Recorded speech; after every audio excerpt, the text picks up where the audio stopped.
ಅಂದು ರಾತ್ರಿ ಮಲಗಿ ತುಂಬ ಸಮಯ ಆದರೂ ನಿದ್ರೆ ಮಾಡದೆ ಒದ್ದಾಡುತ್ತಿದ್ದ ಮಗನನ್ನು ಕಂಡು, ಆರು, ಯಾಕೆ ನಿದ್ರೆ ಬರ್ತಿಲ್ವಾ ಎಂದು ಕೇಳಿದಳು ಅಚ್ಚು. ಮಗನನ್ನು ತನ್ನ ಸನಿಹಕ್ಕೆ ಎಳೆದುಕೊಂಡು ತಬ್ಬುತ್ತ ಎಂದು ತಲೆಯಾಡಿಸಿ ತನ್ನನ್ನು ಪಿಳಿಪಿಳಿ ನೋಡುವ ಮಗನ ಮುಖ ಮಂಕಾಗಿರುವುದನ್ನು ಕಂಡು, ಯಾಕೆ, ಏನಾಯಿತು ಎಂದು ಮಗನ ಆನೆಯ ಮೇಲೆ ನೆವರಿಸಿ ಕೇಳಿದಳು. ಆ ಪುಟ್ಟ ಜೀವಕ್ಕೆ ತನ್ನ ಅಪ್ಪನನ್ನು ಸೇರಿಕೊಳ್ಳುವ ಹೆಬ್ಬಯಕೆ ಶುರುವಾಗಿದೆ. ತಾನು ಸಹ ಅಪ್ಪನ ಪ್ರೀತಿಯಲ್ಲಿ ಎಲ್ಲ ಮಕ್ಕಳಂತೆ ಮಿಂದೇಳುವ ಆಸೆ ಸುಳಿವಿಲ್ಲದೆ ಮೂಡಿದೆ. ಮಮ್ಮ, ನನ್ನ ಪಪ್ಪ ಎಲ್ಲಿದ್ದಾಳೆ, ಪ್ಲೀಸ್ ಹೇಳು ಎಂದು ಅವಳ ಗಲ್ಲ ಹಿಡಿದು ಮುದ್ದು ಮಾಡುವಂತೆ ಮನವಿ ಮಾಡಿದ್ದ. ಮೋನಾ ಡ್ಯಾಡ್, ಅಭಿ, ಶರಣ್ ತಮ್ಮ ಮಕ್ಕಳನ್ನು ಪ್ರೀತಿ ಕಾಳಜಿ ಮಾಡುವ ರೀತಿ ಕಂಡು ತನಗೂ ಅಪ್ಪನ ಪ್ರೀತಿ ಕಾಳಜಿ ಬೇಕು ಎನಿಸುತ್ತಿತ್ತು. ಮಗನ ತಲೆಗೆ ಏಕಾಏಕಿ ತನ್ನ ಅಪ್ಪನ ವಿಷಯ ಏನಕ್ಕೆ ಬಂತು ಎಂದು ತಿಳಿಯದೆ ಅಚ್ಚು ಹುಬ್ಬುಗಳು ಗಂಟಾದವು. ಇತ್ತೀಚಿನ ದಿನಗಳಲ್ಲಿ ಆರು ತನ್ನ ಅಪ್ಪನ ಬಗ್ಗೆ ಪದೇ ಪದೇ ವಿಚಾರಿಸ್ತಿರುವುದು ಅವಳ ಅರಿವಿಗೂ ಬಂದಿದ್ದರಿಂದ, ಆರು, ಯಾಕೆ ನಿಂಗೆ ಪಪ್ಪ ಅನ್ನಿಸ್ತಾ ಇರೋದು, ಮಮ್ಮ ನಿನ್ನ ಸರಿಯಾಗಿ ನೋಡಿಕೊಳ್ತಾ ಇಲ್ವಾ ಎಂದು ಬೇಸರದಲ್ಲಿ ಕೇಳಿದಾಗ ತನ್ನ ಪುಟ್ಟ ಕಂಗಳನ್ನು ತುಂಬಿಕೊಂಡ ಆರು, ಮಮ್ಮ, ನನಗೆ ನಿನ್ನ ಜೊತೆ ಪಪ್ಪನೂ ಬೇಕು, ಪ್ಲೀಸ್ ನನ್ನ ಪಪ್ಪ ಎಲ್ಲಿದ್ದಾಳೆ ಹೇಳು, ನಾನು ಅವರನ್ನು ನೋಡಬೇಕು ಎಂದು ಕಣ್ಣೀರಾಗುತ್ತಾ ಮನವಿ ಮಾಡಿದಾಗ ವಿಲವಿಲನೆ ಒದ್ದಾಡಿ ಹೋಯಿತು ಅವಳ ಮನಸ್ಸು. ತನ್ನ ಹುಟ್ಟಿನಿಂದ ತನ್ನ ಅಪ್ಪನನ್ನು ಒಮ್ಮೆಯೂ ನೋಡದ ಮಗ ಈಗ ಪದೇ ಪದೇ ರಾಮ್ ಬಗ್ಗೆ ಪ್ರಶ್ನೆ ಮಾಡುವಾಗ ಏನು ಹೇಳಿ ಮಗನನ್ನು ಸಮಾಧಾನ ಮಾಡಬೇಕು ಎಂದು ತೋಚದೆ ಅಸಹಾಯಕತೆಯಲ್ಲಿ ಚಡಪಡಿಸಿ ಹೋದಳು. ತನ್ನಮ್ಮ ತುಂಬಿದ ಕಣ್ಣುಗಳಿಂದ ತನ್ನನ್ನೇ ನೋಡುತ್ತಿದ್ದಾಗ, ಮಮ್ಮ ಪ್ಲೀಸ್ ಪಪ್ಪಾಗೆ ಕಾಲ್ ಮಾಡಿ ಕೊಡು, ನಾನೇ ಅವರಿಗೆ ಇಲ್ಲಿಗೆ ಬರೋಕ್ಕೆ ಹೇಳ್ತೀನಿ ಎಂದು ಮತ್ತೆ ಕೇಳಿಕೊಂಡನು.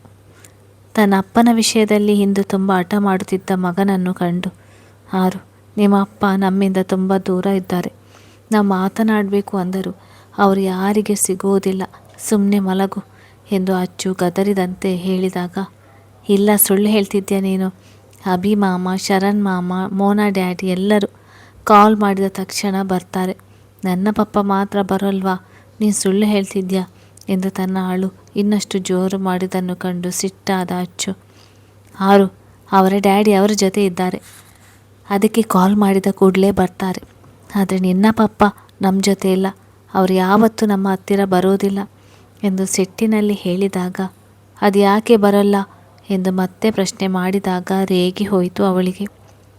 ತಾನೀಗ ಮೃದುವಾಗಿ ಅವನನ್ನು ಸಮಾಧಾನ ಮಾಡಲು ಪ್ರಯತ್ನ ಮಾಡಿದಷ್ಟು ಅವನ ಹಠ ಹೆಚ್ಚುತ್ತಲೇ ಇರುವುದು ಎಂದು ಕಂಡು ಅಚ್ಚು ಅವನ ಭುಜಕ್ಕೆ ಪಟಪಟನೆ 2 ಏಟು ಹಾಕಿಬಿಟ್ಟಳು. ಮತ್ತೆ ಮತ್ತೆ ನನಗೆ ಪಪ್ಪ ಬೇಕು ಅಂತ ಹಠ ಮಾಡಿದರೆ ಮಮ್ಮ ಸಹ ನಿನ್ನಿಂದ ದೂರ ಹೋಗ್ತಾಳೆ, ಆಮೇಲೆ ನೀನು ಒಬ್ಬನೇ ಇರಬೇಕಾಗುತ್ತೆ ಎಂದು ಸಿಟ್ಟಿನಲ್ಲಿ ಎಚ್ಚರಿಸಿದಾಗ ಬಾಯನ್ನು ಗಟ್ಟಿಯಾಗಿ 2 ಕೈಯಿಂದ ಮುಚ್ಚಿಕೊಂಡು ಆರು ಒತ್ತರಿಸಿ ಬಂದ ದುಃಖವನ್ನು ತಡೆಯುವ ಪ್ರಯತ್ನ ಮಾಡಿದ. ಆ ಪುಟ್ಟ ಮನಸ್ಸಿಗೆ ಬಹಳ ನೋವು ಮಾಡ್ತಿತ್ತು ತನ್ನಮ್ಮನ ಇವತ್ತಿನ ಹೊರಟು ನಡೆ. ಆ ಪುಟ್ಟ ಜೀವ ಉಸಿರು ಬಿಗಿ ಹಿಡಿದು ಬಿಕ್ಕಳಿಸುವಾಗ ದ್ರವಿಸಿ ಹೋಯಿತು ಅವಳ ಹೃದಯ. ಸಿಟ್ಟಿನಲ್ಲಿ ತಾನೇನು ಮಾಡಿದೆ ಎಂದು ಅರಿವಾಗಿ ಒಡನೆ ಮಗನನ್ನು ತನ್ನೆದೆಯತ್ತ ಸೆಳೆದುಕೊಂಡ ಅಚ್ಚು. ಕ್ಷಮಿಸಿಬಿಡು ಕಂದ, ನನಗೆ ಮತ್ತೆ ನಿಮ್ಮ ಅಪ್ಪ ನನ್ನ ಮತ್ತು ನಿನ್ನ ಜೀವನಕ್ಕೆ ಬರೋದಕ್ಕೆ ಇಷ್ಟವಿಲ್ಲ. ದಯವಿಟ್ಟು ನೀನು ಅವರ ವಿಷಯದಲ್ಲಿ ಹಠ ಮಾಡಿ ನಿನಗೂ ನೋವು ಮಾಡಿಕೊಂಡು ನನಗೂ ನೋವು ಮಾಡುವಾಗೆ ಮಾಡಬೇಡ ಎಂದು ಮಗನ ತಲೆಗೆ ಮುತ್ತಿಟ್ಟು ಮನಸ್ಸಿನಲ್ಲೇ ಮನವಿ ಮಾಡುವ ಅಚ್ಚು ಕಣ್ಣಿಂದ ಸದ್ದಿಲ್ಲದೆ ಹನಿಗಳು ಉದುರಿದವು. ದೊಡ್ಡವರ ಮನಸ್ತಾಪಕ್ಕೆ ಆ ಪುಟ್ಟ ಜೀವಕ್ಕೆ ನೋವು ಕೊಟ್ಟೆನಲ್ಲ ಎಂಬ ಪಶ್ಚಾತ್ತಾಪದಲ್ಲಿ ಅವಳು ನೊಂದುಕೊಂಡಳು. ಅಂದು ಬೆಳಿಗ್ಗೆ ಸಮಯ 9 ಆದರೂ ಇನ್ನು ರೂಮಿನಿಂದ ಹೊರಗಡೆ ಬಾರದ ತನ್ನ ಅಣ್ಣನನ್ನು ಹುಡುಕಿಕೊಂಡು ರಾಮ್ ರೂಮಿಗೆ ಬಂದಿದ್ದ ಅಂಕಿತ್. ದಿನ ಬೆಳಿಗ್ಗೆ ಇಷ್ಟೊತ್ತಿಗೆ ಆಸ್ಪತ್ರೆಗೆ ಹೋಗಿ ಅಪ್ಪ ಅಮ್ಮನಿಗೆ ತಿಂಡಿ ಕೊಟ್ಟು ತನ್ನ ಅಮ್ಮನ ಆರೋಗ್ಯ ವಿಚಾರಿಸಿಕೊಂಡು ಡಾಕ್ಟರ್ ಜೊತೆ ಮಾತಾಡಿ ನಂತರ ಆಫೀಸ್ ಕಡೆ ಹೋಗುತ್ತಿದ್ದಾನಲ್ಲ ರಾಮ್.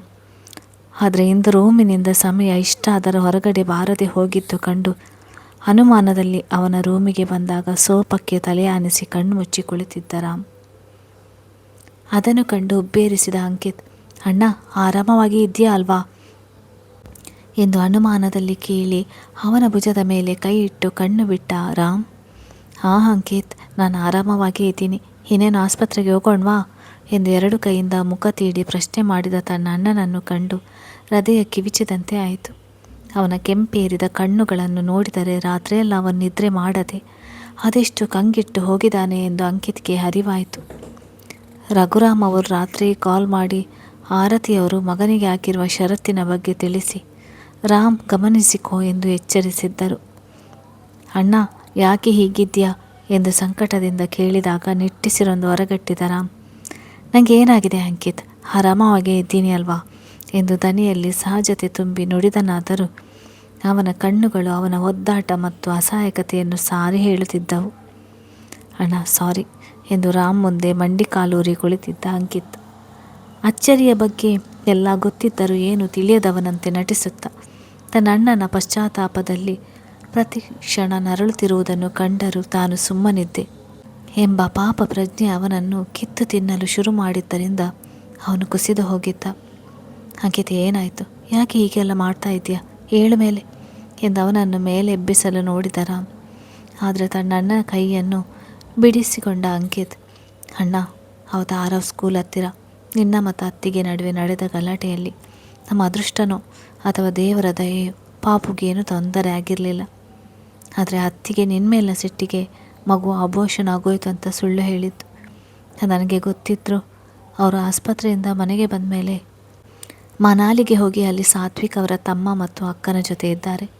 ನಿಮಗೆ ಮಗ ಹುಟ್ಟಿದಾನೆ ಅಂತ ಗೊತ್ತಿದ್ರು ನಾನು ಒಂದು ಮಾತು ನಿಮಗೆ ಹೇಳಿಲ್ಲ ಎಂದು ವೇದನೆ ಮತ್ತು ಪಶ್ಚಾತ್ತಾಪದಿಂದ ಅಂಕಿತ್ ನುಡಿದರೆ, ತನ್ನವರು ತಾನು ಅತಿಯಾಗಿ ಹಚ್ಚಿಕೊಂಡವರೇ ತನ್ನನ್ನು ಅರ್ಥ ಮಾಡಿಕೊಳ್ಳದೆ ಈ ರೀತಿ ತನ್ನನ್ನು ಪರೀಕ್ಷೆ ಮಾಡುವುದು ಕಂಡು ರಾಮ್ಗೆ ಉಸಿರು ಗಂಟಲಿನಲ್ಲಿ ಸಿಕ್ಕಿಬಿದ್ದಂತೆ ಹಿಂಸೆಯಾಗತೊಡಗಿತು.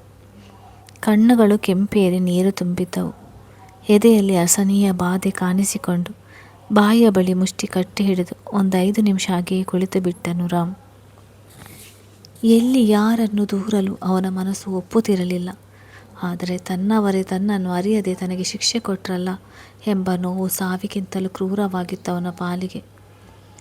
ತನ್ನ ಅಣ್ಣ ಏನನ್ನು ಮಾತನಾಡದೆ ತನ್ನ ಭಾವನೆಗಳನ್ನು ತಡೆಯುತ್ತಿರುವುದನ್ನು ಕಂಡು, ಅಣ್ಣ ಪ್ಲೀಸ್ ನೀನೊಬ್ಬ ನಂಬಿಕೆ ದ್ರೋಹಿ ಅಂತ ನನಗೆ ಬೇಕಾದರೆ 2 ಏಟು ಹಾಕಿಬಿಡು ಎಂದು ಅವನ ಕೈ ಹಿಡಿದು ಮನವಿ ಮಾಡಿದ್ದ. ಭುವನ ಹಾಗೂ ಅಂಕಿತ್ ರಾಮ್ ಅವರೇ ರೋಲ್ ಮಾಡೆಲ್ ಅಲ್ವೇ. ಅವನನ್ನು ಹೀಗೆಲ್ಲ ನೋಡೋದು ಬಹಳ ಘಾಸಿ ಆಗ್ತಿತ್ತು.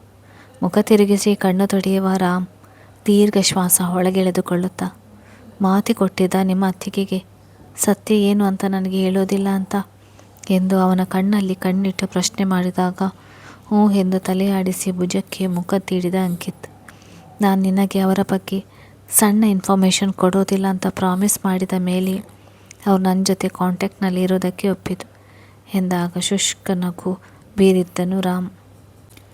ತನ್ನಿಂದ ದೂರ ಹೋಗಿ ತನ್ನನ್ನು ಹುಡುಕದೆ ತನ್ನ ಪ್ರೀತಿಯನ್ನು ನಿರೂಪಿಸಿಕೊಳ್ಳಿ ಎಂದು ತನ್ನ ಪ್ರೀತಿಗೆ ಪರೀಕ್ಷೆ ಇಡುವ ಮೂಲಕ ಅಚ್ಚು ತನ್ನನ್ನು ಅವಳನ್ನು ಹುಡುಕುವ ವಿಷಯದಲ್ಲಿ ಅಸಹಾಯಕನನ್ನಾಗಿ ಮಾಡಿದ್ದಳು. ಅಂಕಿತ್ನಿಂದ ಮಾತು ಪಡೆದು ತನ್ನ ಬಗ್ಗೆ ಅವನು ಯಾರೊಂದಿಗೂ ಹೇಳದಂತೆ ತಡೆದಿರುವುದನ್ನು ಕಂಡು ಅವನಿಗೆಲ್ಲವೂ ಅರ್ಥವಾಗತೊಡಗಿತು. ಅಂದು ಸಂಜೆ ತನ್ನ ಕೆಲಸಕ್ಕೆ ಸಂಬಂಧಪಟ್ಟ ಫೈಲೊಂದನ್ನು ಹಿಡಿದು ಯಾರೊಂದಿಗೂ ಮಾತನಾಡುತ್ತಿದ್ದ ಶರಣ್ ತನ್ನ ಮುಂದೆ ಮಗಳ ಬಟ್ಟೆಗಳ ರಾಶಿ ಹಾಕಿಕೊಂಡು ನೆಪಕ್ಕೆ ಮಾತ್ರ ಮಡಚಲು ಕುಳಿತಿದ್ದವಳನ್ನು ಕಂಡು ತನ್ನ ಜೊತೆ ಮಾತನಾಡುತ್ತಿದ್ದ ವ್ಯಕ್ತಿಯ ಜೊತೆ ಮಾತು ಮುಗಿಸಿ ತನ್ನವಳ ಬಳಿ ಬಂದಿದ್ದನು. ಮೊನ್ನೆ ಅಚ್ಚುನ ಹಾಸ್ಪಿಟಲ್ನಲ್ಲಿ ಮೀಟ್ ಮಾಡಿ ಬಂದಾಗಿನಿಂದ ತನ್ನವಳ ಅನ್ಯಮನಸ್ಕತೆಯನ್ನು ಗಮನಿಸಿದ್ದ ಶರಣ್, ಭುವನ ಏನಾಯಿತು, ಯಾಕೆ ಒಂಥರ ಇದೆಯಾ ಮೊನ್ನೆಯಿಂದ ಎಂದು ವಿಚಾರಿಸಿದನು. ಕೈಯಲ್ಲಿದ್ದ ಫೈಲ್ ಅಲ್ಲೇ ಟೀಪಾಯ್ ಮೇಲಿಟ್ಟು ಅವಳ ಪಕ್ಕದಲ್ಲಿ ಕುಳಿತುಕೊಂಡನು. ತನ್ನಣ್ಣ ಅಚ್ಚರಿಯನ್ನು ಭೇಟಿಯಾಗಲು ಬಯಸುತ್ತಿಲ್ಲ.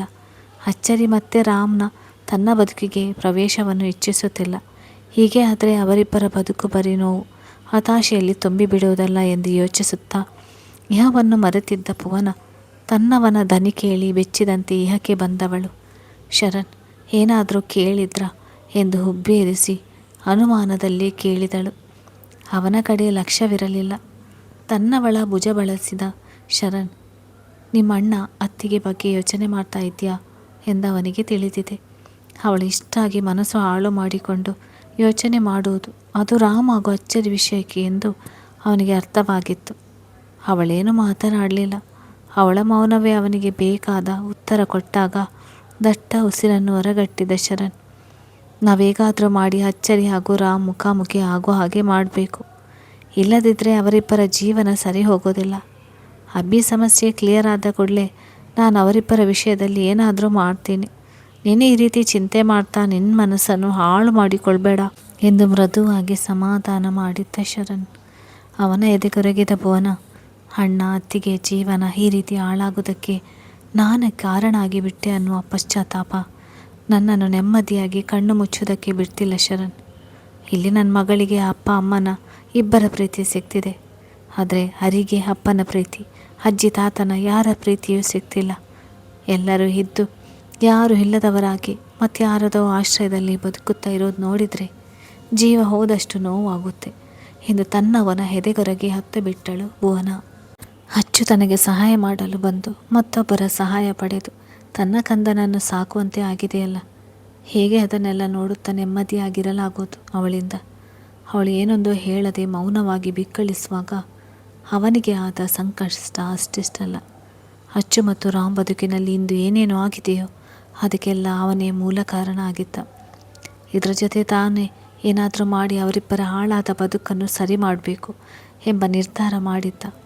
ಇಲ್ಲದೆ ಹೋದರೆ ತಮಗೆ ಮನಃಶಾಂತಿ ಸಿಕ್ಕದು ಎಂದು ಬಲ್ಲನು ಅವನು. ಆದ್ವಿಕ್, ಇವತ್ತು ಸಂಜೆನೇ ಹೋಗಬೇಕಾ ನೀನು ಮನಾಲಿಗೆ ಎಂದು ಸಂಕಟದಲ್ಲಿ ಹೇಳಿದರು ಮೀನಾಕ್ಷಿ. ಆದ್ವಿಕ್ ಬ್ಯಾಂಗ್ಳೂರಿಗೆ ಅಚ್ಚು ಜೊತೆ ಬಂದಿದ್ದನಾದರೂ ಅವನು ಇಲ್ಲಿಗೆ ಬಂದಾಗಿನಿಂದ ಉಳಿದಿರುವುದು ತನ್ನ ದೊಡ್ಡಪ್ಪನ ಮನೆಯಲ್ಲಿ. ದೊಡ್ಡಮ್ಮ, ಹೋಟೆಲ್ನಿಂದ ಗೋವಿಂದ ಕಾಲ್ ಮಾಡ್ತಿದ್ದಾನೆ. ನಾನು ಅಚ್ಚು ಇಬ್ಬರು ಇಲ್ಲೇ ಇರುವುದರಿಂದ ಒಬ್ಬನಿಂದಲೇ ಎಲ್ಲವನ್ನು ಸಂಭಾಳಿಸುವುದಕ್ಕೆ ಕಷ್ಟ ಆಗುತ್ತೆ ಪಾಪ ಅವನಿಗೆ ಎಂದನು. ಅವರು ತಂದುಕೊಟ್ಟ ಟೀಯನ್ನು ಪಡೆದು ಕುಟುಕರಿಸುತ್ತ, ಯಾವಾಗಲೂ ಹೋಟೆಲ್ ಕೆಲಸ ಅಂತ ಬ್ಯುಸಿ ಇದ್ದೇ ಇರ್ತೀಯ, ಈಗ ಹೇಗೋ ಇಲ್ಲಿಗೆ ಬಂದಿದ್ಯಾ, ಇನ್ನು ಸ್ವಲ್ಪ ದಿನ ಇಲ್ಲೇ ಇರೋ ಕಣೋ ಎಂದು ಮನವಿ ಮಾಡಿದರು ಮೀನಾಕ್ಷಿ. ನೋಡಲು ತಮ್ಮ ಮಗನ ರೂಪವನ್ನೇ ಹೊಂದಿದ್ದ ಆದ್ವಿಕ್ನ ಒಡನಾಟ ಅವರಿಗೆ ಕಳೆದುಕೊಂಡ ತಮ್ಮ ಮಗನ ನೋವನ್ನು ಮಾಸುವ ಕೆಲಸ ತಕ್ಕ ಮಟ್ಟಿಗೆ ಮಾಡುತ್ತಿದ್ದರಿಂದ ಅವರು ಕೇಳುತ್ತಿದ್ದರು. ಅವರ ಒದ್ದಾಟ ತಳಮಳವನ್ನು ಅರ್ಥ ಮಾಡಿಕೊಂಡ ಆದ್ವಿಕ್, ದೊಡ್ಡಮ್ಮ, ಅಚ್ಚು ಚಾಂಪ್ ಮತ್ತೆ ಮನಾಲಿಗೆ ವಾಪಸ್ ಬರುವಾಗ ನಾನು ಮತ್ತೆ ಇಲ್ಲಿಗೆ ಬರ್ತೀನಿ, ಪ್ಲೀಸ್ ಈಗ ನನ್ನ ಒತ್ತಾಯ ಮಾಡಬೇಡಿ ಎಂದು ಮನವಿ ಮಾಡಿದ್ದ. ಅಚ್ಚು ತನ್ನ ಸಿಕ್ಕಿ ಬಿದ್ದಿರುವ ಸಮಸ್ಯೆ ಪೂರ್ತಿಯಾಗಿ ಬಗೆಹರಿಯುವವರೆಗೂ ಇರುವುದಾಗಿ ಹೇಳಿದ್ದಾಳಲ್ಲ. ಅವನು ಒಪ್ಪದೆ ಹೋಗಿದ್ದು ಕಂಡು ಅವನ ಪಕ್ಕದಲ್ಲಿ ಕುಳಿತಿದ್ದ ತಮ್ಮ ಗಂಡನ ಕಡೆ ನೋಡಿದರು. ತಾವೆಷ್ಟು ಮಾತನಾಡುತ್ತಿದ್ದರೂ ತುಟಿ ಎರಡು ಮಾಡದೆ ಸುಮ್ಮನೆ ಕುಳಿತು ಬಿಟ್ಟಿದ್ದಾರಲ್ಲ ಎಂದುಕೊಂಡರು. ಆದ್ವಿಕ್, ಪಕ್ಕ ಮತ್ತೆ ಬರ್ತೀಯಲ್ವಾ ಇಲ್ಲಿಗೆ ಎಂದು ಕೇಳಿದರು ಮಡದಿಯ ನೋಟ ಅರಿತ ನರೇಂದ್ರ ಅವರು.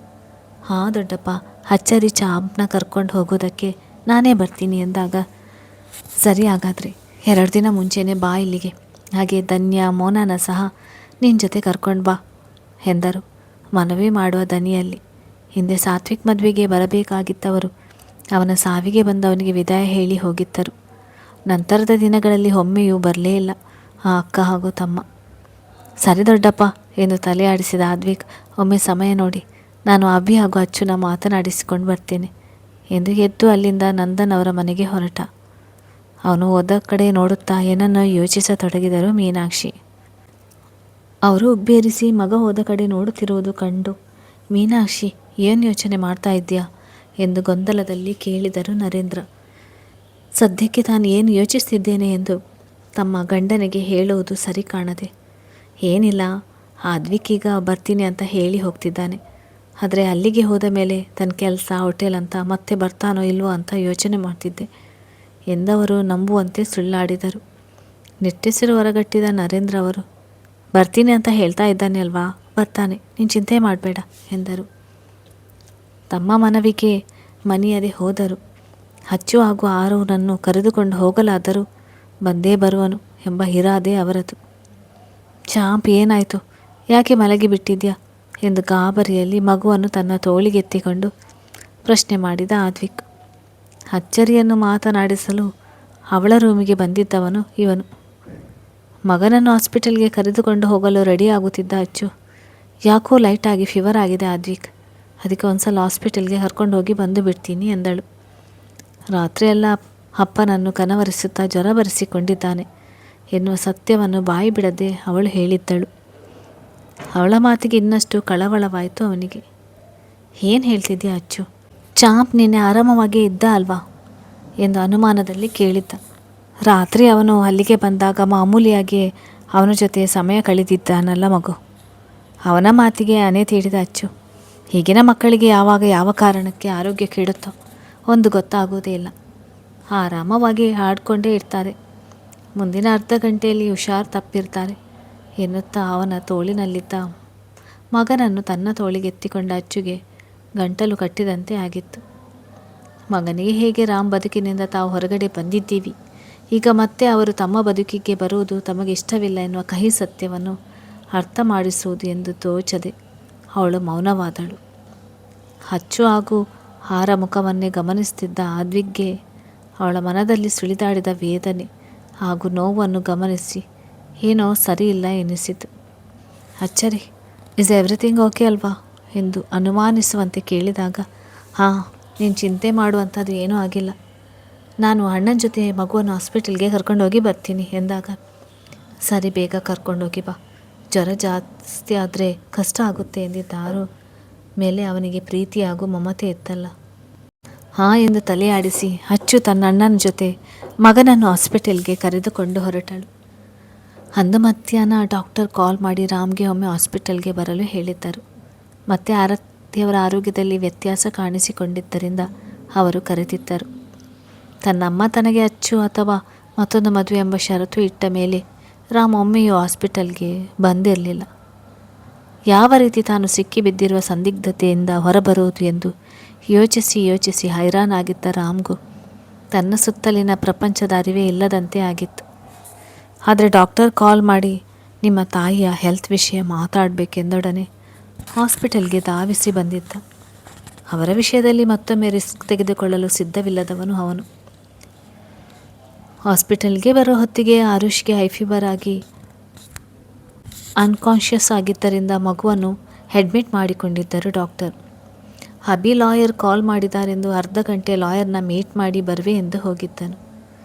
ತಂಗಿಗೆ ಮಗು ಹುಷಾರು ಎಂದು ಎಚ್ಚರಿಸಿ, ತನ್ನ ಮಗ ಯಾಕೆ ಅಪ್ಪನ ವಿಷಯದಲ್ಲಿ ಇಷ್ಟೊಂದು ಹಠ ಮಾಡ್ತಿದ್ದಾನೆ ಎಂದು ಇಹದ ಪರಿವಿಲ್ಲದೆ ಮಲಗಿದ್ದ ಮಗನನ್ನು ಸಂಕಟದಿಂದ ದಿಟ್ಟಿಸುತ್ತಾ ಕುಳಿತಿದ್ದಳು.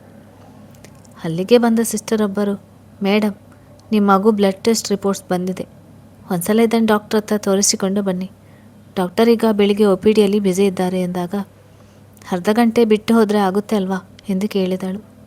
ಪ್ರಜ್ಞೆ ಇಲ್ಲದೆ ಮಲಗಿದ್ದ ಮಗನನ್ನು ಒಂಟಿಯಾಗಿ ಬಿಟ್ಟು ಹೋಗಲು ಮನಸ್ಸು ಬಾರದೆ ಅವಳು ವಿಚಾರಿಸಿದಳು.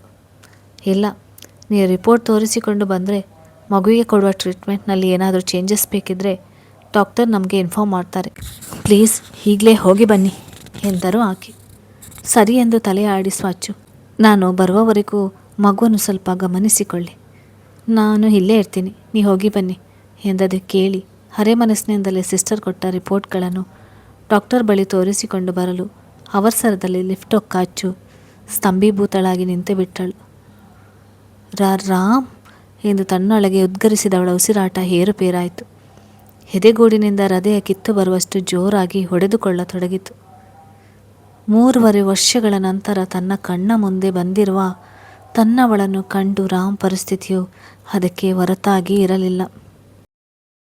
ಕತೆ ಮುಂದುವರಿಯುತ್ತದೆ. ಹಾಗೆ ಯಾರೆಲ್ಲ ನನ್ನ ಚಾನಲನ್ನು ಸಬ್ಸ್ಕ್ರೈಬ್ ಮಾಡಲಿಲ್ಲ ಅವರೆಲ್ಲ ದಯವಿಟ್ಟು ನನ್ನ ಚಾನಲನ್ನು ಸಬ್ಸ್ಕ್ರೈಬ್ ಮಾಡಿ ಮತ್ತು ಲೈಕ್ ಆ್ಯಂಡ್ ಶೇರ್ ಮಾಡಿ. ಹಾಗೆ ನಾನು ಡಿಸ್ಕ್ರಿಪ್ಷನ್ ಬಾಕ್ಸ್ನಲ್ಲಿ ಒಂದು ಲಿಂಕ್ ಕೊಟ್ಟಿರ್ತೀನಿ, ಅದರಲ್ಲಿ ನಿಮಗೆ ಬೇಕಾದ ಸ್ಟೋರಿ ಬುಕ್ಕನ್ನು ನೋಡ್ಬೋದು, ಇಷ್ಟವಿದ್ದರೆ ತಗೊಳ್ಬೋದು.